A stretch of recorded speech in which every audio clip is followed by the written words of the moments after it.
The agricultural sector is facing real challenges, mainly due to the growing population, the global growing population, and it translates into very demanding increases in levels of production right across the sector by the order of 50 to 60%.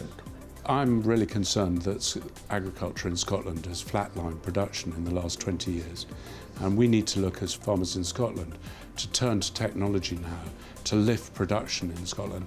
The farming community are very shrewd businessmen, and they have entrenched practices that's been serving them well over many, many years. So anything that is a technology push is a difficult thing for them to appreciate and adopt.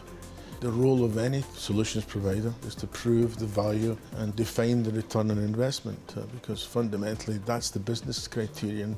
Farmers are naturally reserved when it comes to technology, but they do need to embrace it.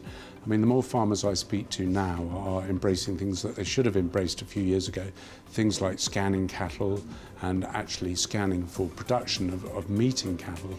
They should be doing that on the farm. So I think people understand they've got to move forward. I think there's a fear of technology.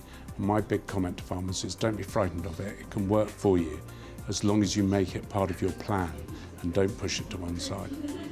I think what we've learned over the last 5 or 10 years is that you have to cooperatively work with the end users and then utilise other skill sets that are appropriate to the understanding of the animal behaviour, because as a technologist, as a passionate engineer, our job is to listen to the requirements, capture those requirements, and then develop a fit-for-purpose solution.